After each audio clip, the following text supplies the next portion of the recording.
Un día, Gustavo Cerati, ebrio, en el amanecer de una noche caribeña de Barranquilla, se encontró mirando al costado de una ruta con un rockero local. Después los persiguieron unos perros que les hicieron cortar el chorro antes de tiempo. Antes había conocido a Shakira en un bar que abrieron exclusivamente para ellos. Cantaron Disco Eterno en una guitarra medio rota que encontraron. ¿Querés saber cómo pasó esto? Quédate a escuchar esta historia de rock. Y Soda Stereo sale de gira para terminar tocando de teloneros de una banda de merengue en Barranquilla donde conocen a Shakira y fueron abucheados como nunca. Para 1995, Soda ya era un mito, ya había tocado en la 9 de julio ante más de 250.000 personas, ya tenían menos gel en la cabeza y no tenían que agacharse para pasar por las puertas, ya conocían el sabor del éxito. En los 80, la Soda manía desatada después del disco Nada Personal convirtió a la banda de rock estandarte de toda América. Y en 1990 sale Canción Animal, el disco que incluía De Música Ligera, el más grande éxito de la banda. Disco que los llevó a la masividad extrema donde, si antes era fácil reconocerlos por los peinados, después de Canción Animal no podían salir a la calle. A posteriori de este mismo disco y debido a situaciones políticas generales en Argentina, sumado a esto el cambio de paradigma musical mundial, el fin del glam le daba lugar al grunge, un movimiento completamente opuesto al anterior, provocaría que el sonido se endurezca. Pero Soda era Soda, hacían lo que se les cantaba las bolas y sacaron el disco Dínamo. Si Canción Animal había sido completamente diferente a todo lo que hicieron en los 80, Dínamo fue todavía más diferente que Canción Animal, con un sonido más flashero, con sampler, cosas raras, video noventoso MTV, caros esfuerzos de austeridad seducían los oídos de los jóvenes. Antes de editar el disco, Soda cambia de discográfica y se jodieron porque Sony no iba a promocionar una banda que los estaba dejando, una manga de pelotudo, y BMG, la nueva discográfica, no podía promocionar un producto de otra empresa. La cosa es que a números de Soda la venta del disco fue un fracaso. Y ojo, entendemos fracaso en números de Soda. Ese fracaso para ellos sería el sueño húmedo de todo pelilargo que hablaba español. Esto llevó a la banda a un breve impasse hasta 1995, año en que editan Sueño Estéreo. Ese disco fue muy divertido porque pretendía ser doble con un primer disco de canciones convencionales y el segundo instrumental, Dance, de samplers, casi disco bailable moderno y de los 90. Los mandaron a cagar, tuvieron que elegir los mejores temas y editaron así nomás. Para promocionar el disco salieron de gira y cayeron en Barranquilla. Allí los esperaba Shakira, pero ¿quién era Shakira?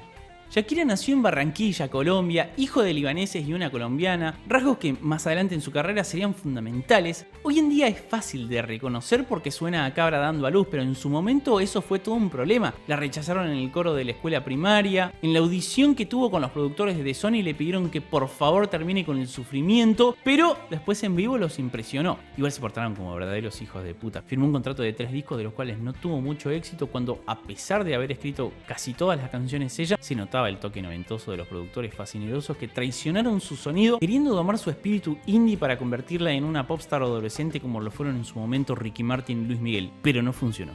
Cuando sus primeros 2 discos fracasaron, y estos sí fracasaron, o sea, vendieron 4.000 discos entre los dos, la Jackie decidió terminar los estudios y cuando tenía 18 años le ofrecieron tomar una canción de estos 2 discos para ponerla en un compilado de música colombiana de, no sé, qué sé yo, a lo que ella respondió negativo. En cambio, compuso una canción especialmente para el compilado. La canción era ¿Dónde estás, corazón? Y la rompió toda. Con el envión que le dio el tema, pudo convencer a los sordos que le dejaran producir el último disco que le quedaba del contrato de Sony. La historia le daría la razón. Antes de editarse ese disco, llega a su ciudad Soda Stereo, quizás la banda más influyente de su formación musical, y ella no se iba a perder la oportunidad de conocerlos, así que movió un par de contactos para estar en el VIP del concierto de los argentinos.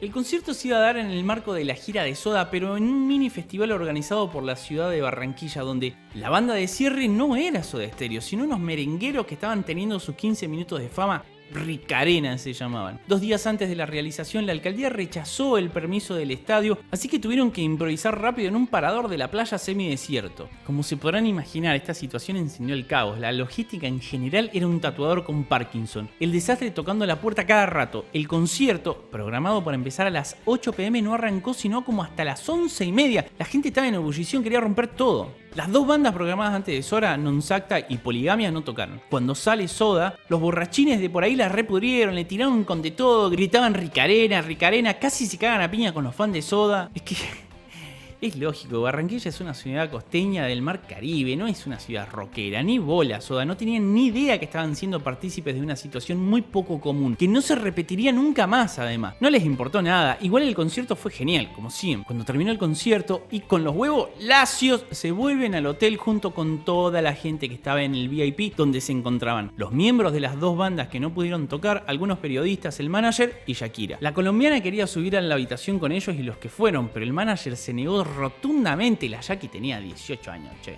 Cerati se clavó una grande de Musa con Z en la habitación y cuando bajaron, dispuestos a conocer la noche barranquillense, medio enojados porque algunos los estaban cargando con el 5-0 de Colombia-Argentina en el fútbol, así, medio amargados, decidieron olvidar el mal trago para recorrer la noche en la playa en busca de una experiencia costeña. Dato de color, fueron algunos en auto y otros en una camioneta que manejaba la Jackie. Espectacular. Cayeron justo a un restaurante que estaba cerrado llamado Kilimandiario.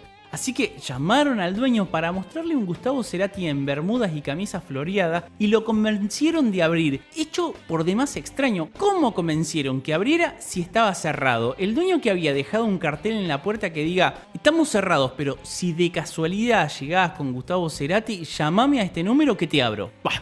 La cosa es que mientras esperaban a que les abran, Alfredo Bendek, uno de los periodistas que los acompañaba, le presentó a Shakira, a Gustavo Cerati y a Zeta. Se quedaron un rato charlando hasta que pudieron entrar y cuando abrieron empezó a sonar Soda de fondo. Pero Cerati pidió que no, que pongan algo típico de Colombia, que le sirvieran un trago típico de Colombia. Quería la full experience colombiana. Y ahí, a la psicodelia sin escalas.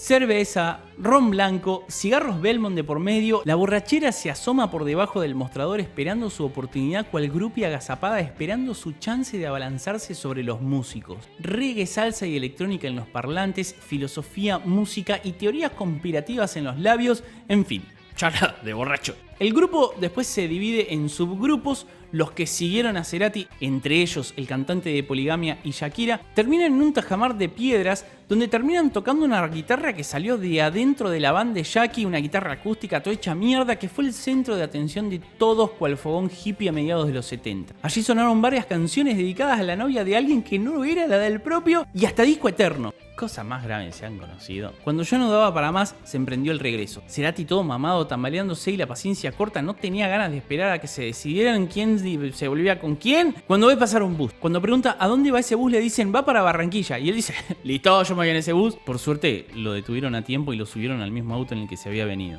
En el camino de la vuelta, después de una noche larga, pintó parar en la ruta a mear, una idea que fue aprobada por todos. Una vez al borde de la ruta, miembro en mano, Lucho Senior, un miembro de Poligamia que gritaba: ¡estoy meando con Gustavo Cerati! Y otros presentes en semejantes condiciones se ven sorprendidos por un grupo de perros que aparecen de la nada, lo que los obliga a subirse al vehículo del que se habían bajado y solo Dios sabrá quién logró enfundar a tiempo y quién terminó como Napoleón manchando el pantalón.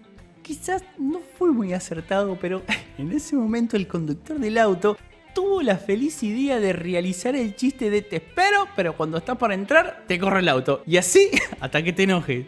Al final de cuentas, salió todo bien. La noche terminó de día en un local de fritos para aplacar los vestigios del alcohol. Y en esa foto se puede ver, entre otros, a Gustavo en bermudas, Zeta de costado y de rojo, y a Shakira de espaldas con un buzo atado a la cintura. Años después volverían a encontrarse el argentino y la colombiana, en lo que ella aseguraba que no era la primera vez que se veían, aunque Gustavo no se acordaba. Claro, para ella fue una experiencia única, para Cerati un día más en la vida de un rockstar. Como aquella vez que, luego de varias negativas a la cadena MTV, los convencieron de ser los únicos artistas participantes de los MTV Unplugged que usarían los instrumentos enchufados, pero esa es otra historia de rock.